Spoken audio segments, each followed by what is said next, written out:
अपने रुपए का इतिहास दर्शाया गया पोस्टर के जरिए, कहावत बनी हुई, मैं तेरे को फूटी कौड़ी भी नहीं दूंगा। भारत की करेंसी कहते हैं फूटी कौड़ी, मतलब कोई वैल्यूशन नहीं हुआ करते। कौड़ी से बना दमड़ी, हमारे मारवाड़ी के बारे में कहावत बनी हुई, मारवाड़ी का चमड़ी जाओ है और मारवाड़ी का दमड़ी ने जाओ है।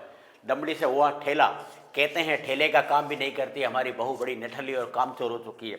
सारी इसके अंदर इसकी लिखा हुआ है, ठेले से पाई, पाई से पैसा, पैसे से आना और आना से रुपया बनाया। जो मैंने कहावतें बोली है वो कहावत भी इसके नीचे लिखा हुआ है। किसी को बुरा लगता है तो माफ़ी चाहते हैं, इसके अंदर कहावत भी लिखा हुआ है। ये भारत का पहला आईपीएस बुक, कहते हैं आईपीएस बुक ये पहला है। 1860 के अंदर मध्य प्रदेश के छिंदवाड़ा में वकील मथुरा प्रसाद जी ने लिखा था। ये उस ज़माने में हिंदी के अंदर लिखा हुआ है।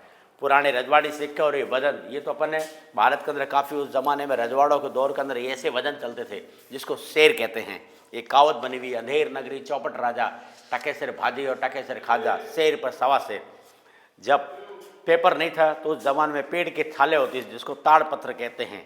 इस ताड़ पत्र में उनका हिसाब किताब लिखा हुआ था और 1947 का भाव दिखाया गया है। 1947 और 1997 के रेट डिफरेंस, कहते हैं 1947 में 73 रुपये 40 पैसे में 8 ग्राम सोना आता था। सोना उस ज़माने में खूब था पर रुपया नहीं था उस ज़माने में, क्योंकि उस ज़माने में रुपया बड़ा मेहनत का काम होता था। 1 रुपया 8 आना 4 आने के लोगों की पर डे की इनकम थी, पर भी उस ज़माने में 8 ग्राम सोना नहीं खरीद पाते थे। और ये इनकम टैक्स स्लैब देखिए 1945 का, ये कंप्यूटर से, कहते हैं कंप्यूटर से निकाला हुआ है, ब्रिटिश गवर्नमेंट का। ये उस ज़माने में 1500 में कोई भी टैक्स नहीं हुआ करता था। अब 1500 5000 से ज़्यादा की इनकम होती थी उस ज़माने में 2 आने का टैक्स हुआ करता था। अब देखिए इनकम टैक्स स्लैब ये ब्रिटिश गवर्नमेंट का है और उस ज़माने का ये भारतीय टैक्स हुआ करता था। सुपारी, अफीम काटने के लिए सरों थे, अखरूट भी करता था।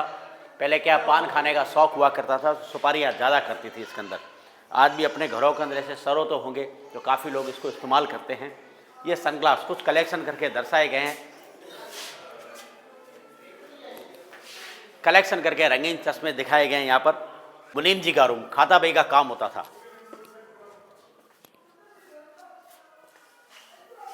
धन की देवी लक्ष्मी माता जी बेचारी साल में एक बार याद आती है, दीपावली के एवरेज धनतेरस के अंदर, बाकी तो लक्ष्मी माता जी को कोई भी याद नहीं करता। सेठ लोग वहाँ पर बैठते थे, व्यापारिक लेन देन होने के बाद में उस ज़माने में अफीम, हुक्का और चिलम पीते थे। और जो मोहर देख रहे हो, मोहर फाइनल होने के बाद में तिजोरी, व्यापारी कभी भी अपने तिजोरी खाली नहीं रखेगा, उसमें वजन सिक्का रखेगा, उसके अंदर वजन रखा हुआ है। मर्फी का रेडियो, पुराने बॉक्स है, टाइपराइटर भी था, ये चरखा, मुनीम जी का बैठने का स्थान। ऐसी खाता बही हुआ करती थी जो कलेक्शन करके दर्शाई गई है। पेंटिंग है भगवानों की जो हाथ से बनाई हुई है। जैन परिवार संबंधी देखिए, पार्श्वनाथ भगवान जी का कैसे बना हुआ है, भगवान शिव का देखिए उसमें रूप देखिए, महावीर स्वामी जी का भी देखिए, ऐसा पुरानी बहुत प्राचीन पेंटिंग है ये। यहाँ पर ज्वेलरी बनाने का काम करते थे। आज भी इंडिया में बड़े बड़े ज्वेलर्स देखिए आपको मारवाड़ी कम्युनिटीज़ मिलेगी। छत लकड़ी का रिपेयर किया गया है, छत, फर्श, दीवार हर 2-3 साल बाद में इसको रिपेयर मेंटेन करते रहते हैं। हज़ारों लाखों की तादाद में पब्लिक आती है, थोड़ा बहुत डैमेज हो ही जाता है।